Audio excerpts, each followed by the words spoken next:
क्या लगता है मैं तुम्हारी धमकियों से डर जाऊंगा? अरे जाओ, तुम्हें जो करना हो कर लो। मगर एक बात कान खोलकर ध्यान से सुन लो कि अगर वीरेंद्र के बच्चों को एक खरोंच भी आई तो तुम ये सोचने पर मजबूर हो जाओगे कि मैं तुम्हारा कितना खतरनाक बाप हूं। और आप तो ये जानते हैं कि आपका बड़ा बेटा कितना खतरनाक है। बेटा, बदले की आग में तो बड़े बड़े घर जलकर राख हो गए हैं। ये सब सोचना छोड़ दे बेटा, भूल जाओ उस मंजर को। भूल जाओ? मैं भूल जाऊं दादी? मैं किसी कीमत पर भी नहीं भूल सकता। तुम मुंबई की टीम से बात करो और उनसे कहो इन सारे अपराधियों को ढूंढ निकाले जल्द से जल्द। Yes sir. जय हिंद। नमस्कार दोस्तों, मैं श्याम शर्मा बदला के इस नए एपिसोड में आप सभी का स्वागत करता हूं। इस एपिसोड में हम आपको दिखाने वाले हैं कि अमरेंद्र गुर्जर के परिवार का कातिल पकड़ा जा चुका है। कातिल कोई और नहीं बल्कि अमरेंद्र के ही छोटे भाई वीरेंद्र का बड़ा बेटा रोशन गुर्जर है। रोशन ने कानून को अपने हाथ में लेकर इस निर्मम घटना को कब और कैसे अंजाम दिया, आइए जानते हैं उसके बयान से। देखते हैं आगे। हाँ, मैंने ही किया है अपने बड़े पिता अमरेंद्र और उनके परिवार का कत्ल।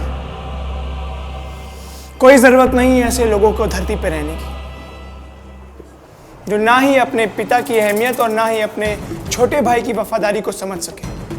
रोशन, तुम्हें कानून को अपने हाथ में लेने की क्या जरूरत थी? उसके किए की सजा उसे कानून देता।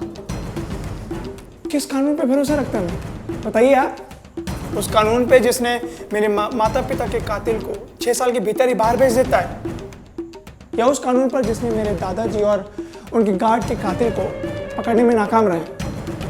ये सब जानते हुए भी कि इसके पीछे कौन है, उस कानून पे भरोसा करता मैं।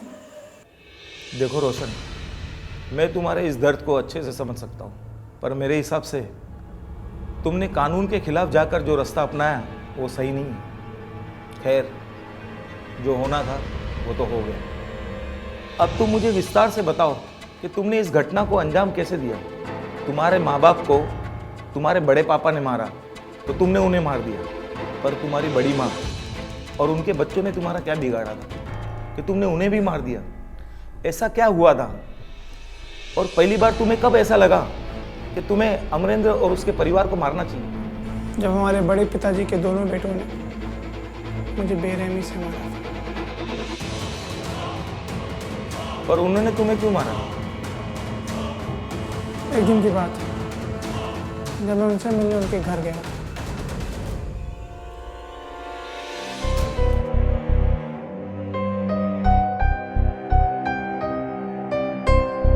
अरे तुम आओ आओ, कैसे आना हुआ रोशन बाबू? बड़े पापा कहाँ हैं? हमें उनसे कुछ ज़रूरी बात करनी है। वो तो नहीं है, ज़्यादा ज़रूरी हो तो फ़ोन करूं उनको? नहीं, वो हम चाहते हैं कि हमें हमारी प्रॉपर्टी का हिस्सा और घर हमें वापस मिल जाए। वैसे भी हम बड़े हो चुके हैं तो हमारी भी कुछ ज़रूरत है। हम कब तक ऐसे किराए के मकान में दर दर भटकते रहेंगे? ओह, तो तुम्हें इस घर में और इस प्रॉपर्टी में हिस्सा चाहिए? ठीक है, हम पापा से कह देते हैं। क्योंकि क्या है ना रोशन बाबू, मसला थोड़ा बड़ा है, वो अपने हिसाब से हैंडल करेंगे तो ज़्यादा अच्छा रहेगा।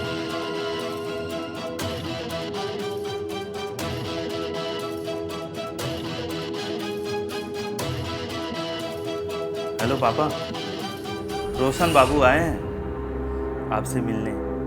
इनका कहना है कि इस घर में और प्रॉपर्टी में इनको इनका हिस्सा दे दिया जाए, क्योंकि इनकी भी कुछ ज़रूरतें हैं।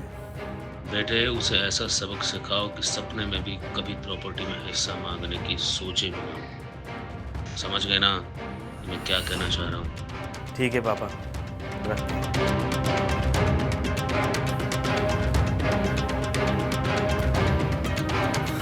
बहुत बड़े हो गए हो, अपने हिस्से की लड़ाई लड़ सकते हो। चलो कोई बात नहीं, वैसे तो तुम अपना हक ही मांग रहे हो।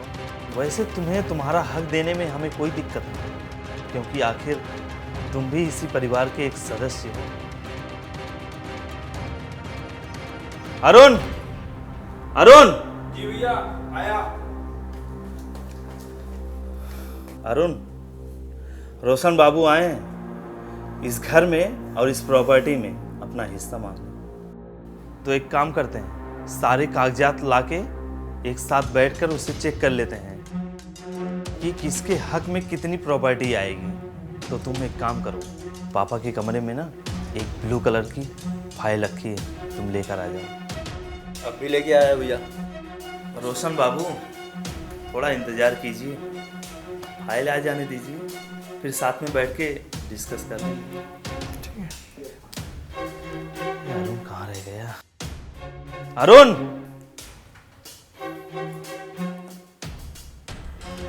फाइल कहाँ है? वो भैया फाइल कहाँ है?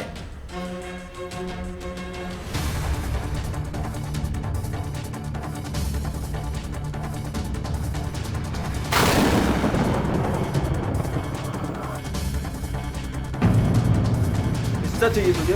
हिस्सा चाहिए? बोल कितना हिस्सा चाहिए? चुपचाप यहीं के यहीं खड़े रह जा। एक कदम भी और आगे आया ना तो मुझसे बुरा कोई नहीं होगा।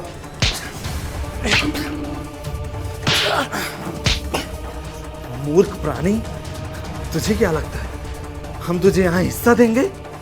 अरे तेरे बाप को नहीं दिया तो तुझे क्या हिस्सा देंगे? इस हिस्से की वजह से मेरे बाप ने तेरे बाप को और तेरे पूरे परिवार को मार डाला। हिस्सा चाहिए तुझे? हिस्सा चाहिए तुझे? हिस्सा चाहिए? कितना हिस्सा चाहिए बोल? कितना हिस्सा चाहिए? उठा के फेंक दो इसको। चल चुपचाप यहाँ से भाग जा। जितने इसमें गोली है ना, सारी गोलियां तेरे भेजे पे निकाल दूंगा। चल भाग यहाँ से, भाग। हिस्सा चाहिए? इसको भी इसके बाप के पास भेज देंगे।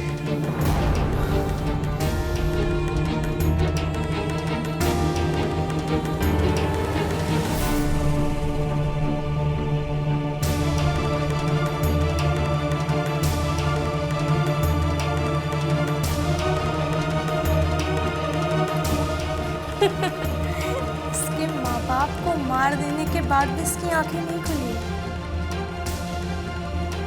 आया बड़ा जमीन में हिस्सेदारी मांगने वाला, निकल गई सारी एकड़ी।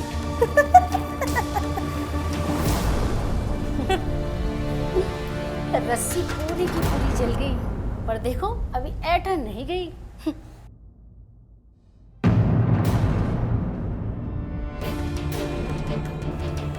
चाहे कुछ भी हो जाए, मैं इन सबको मार दूंगा।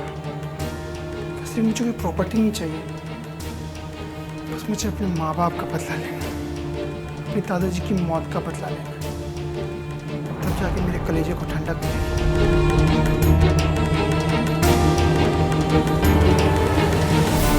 इसका मतलब है कि तुम्हारे साथ बहुत ज्यादती हुई थी।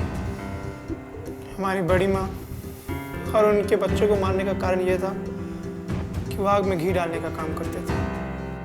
तुम्हें हथियार कहाँ से मिले? मैंने 2 पिस्तौल खरीदी थी, 32 बोर का देसी तमंचा, जिसमें 10 गोली आती थी। दोनों मिलाकर 20 गोलियों का इस्तेमाल किया था मैंने। सबसे पहले तुमने किसे मारा? मेरे बड़े पिताजी को। एक घर का निर्माण हो रहा था वहां। रणजीत, ये कंस्ट्रक्शन का काम कब खत्म होगा?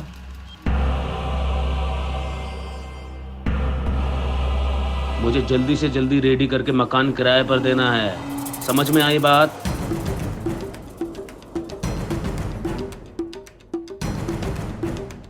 अरे यार, जब भी मैं तुमसे पूछता हूं तुम हमेशा यही बात बोलते हो कि 1 हफ्ते में हो जाएगा, 1 हफ्ते में हो जाएगा। कब आएगा तुम्हारा वो हफ्ता? कब कंप्लीट होगा? पर होता कभी नहीं है, हमेशा कहते रहते हो। तुम्हारा 1 हफ्ते वाला डायलॉग पुराना हो चुका है, समझे? अब मुझे कुछ नहीं सुनना है। अगर 1 हफ्ते में काम कंप्लीट नहीं हुआ तो मैं कोई दूसरा कॉन्ट्रैक्टर बुला लूंगा, समझे? समझ में आई मेरी बात? नहीं, अब किसी को कुछ भी समझने की जरूरत नहीं पड़ेगी।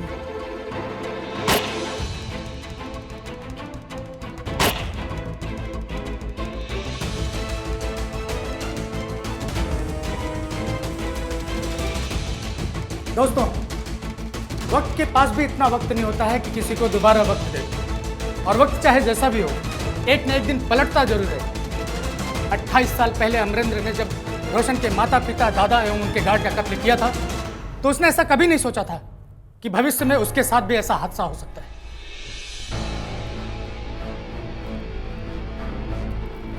वो कहते हैं ना कि कोई भी इंसान जब अपने मन में बदले की भावना ठान ले तो किसी भी चट्टान से अकेले लड़ने की ताकत रखता है। रोशन का तरीका गलत था। उसे कानून का सहारा लेकर अमरेंद्र को सजा दिलानी चाहिए, और उसने ऐसा बिल्कुल नहीं किया। दोस्तों, इस कहानी में अभी भी बहुत कुछ होना बाकी है। देखते हैं आगे। फिर अमरेंद्र की डेड बॉडी को निर्वस्त्र करने का क्या कारण था? उसने जीते जी सबका जीना हराम कर दिया, और मरने के बाद उसकी इतनी औकात नहीं थी कि वो अपने नंगे बदन को भी ढांकता। फिर आगे क्या हुआ? फिर मैं दूसरे घर गया।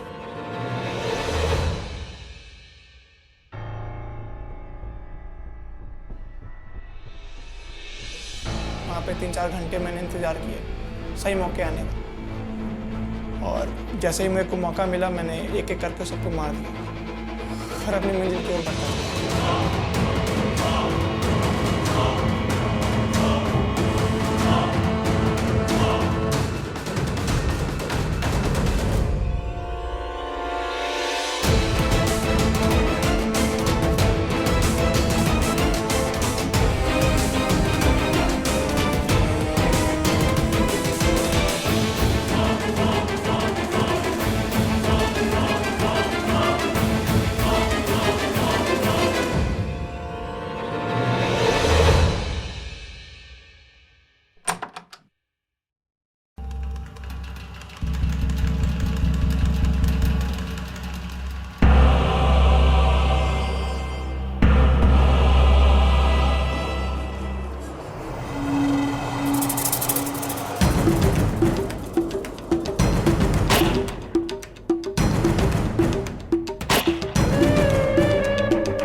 और इस तरह से मैंने उन सभी को उसी तरीके से मारा, एक एक गोली माथे पर और एक एक गोली सीने पर।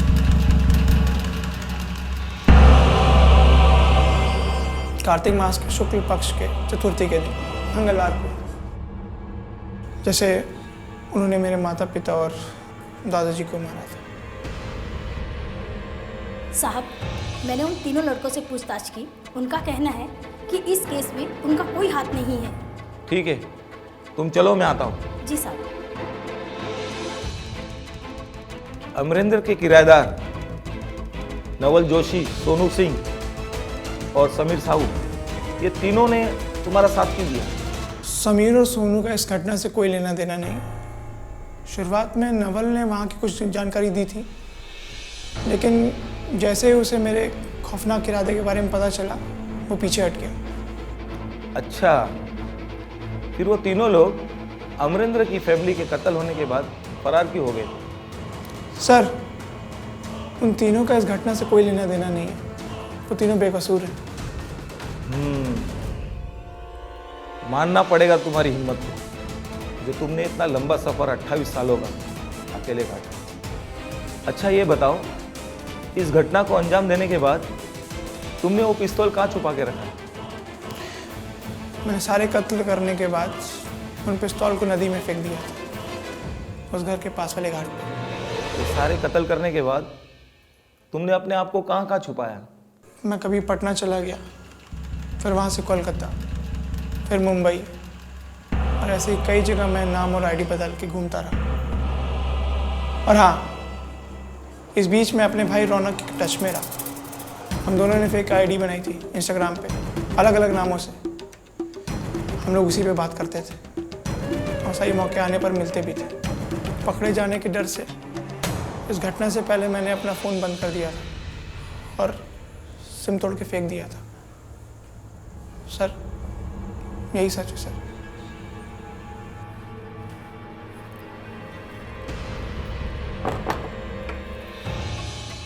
ये कैसा समय है, इतनी प्रॉपर्टी और इतनी दौलत होने के बावजूद भी किसी को भी कुछ भी हासिल नहीं हुआ। मरना हर किसी को एक न एक दिन है, पर इस तरह से इतनी दौलत होने के बावजूद भी ना ही इसका सुख अमरेंद्र और उसके परिवार को मिला और ना ही रोशन और उसके भाई को। आखिरकार दोनों भाइयों को जेल मिली। मैं ये नहीं कह रहा हूँ कि सारी गलती अमरेंद्र की ही है। अगर समय रहते ही थोड़ी सी समझदारी नरदेव गुर्जर ने भी दिखाई होती और अपने दोनों बेटों में बराबर का बंटवारा कर दिया होता तो शायद आज ये नौबत नहीं आती। पर कहते हैं ना, नियति के आगे किसी की नहीं चलती। दोस्तों, इसी के साथ मैं श्याम शर्मा आप सबसे विदा लेता हूँ। आप अपना और अपनों का ख्याल जरूर रखें। बहुत जल्द हम एक और नई घटना के साथ आपके सामने हाजिर होंगे। तब तक के लिए धन्यवाद। जय हिंद।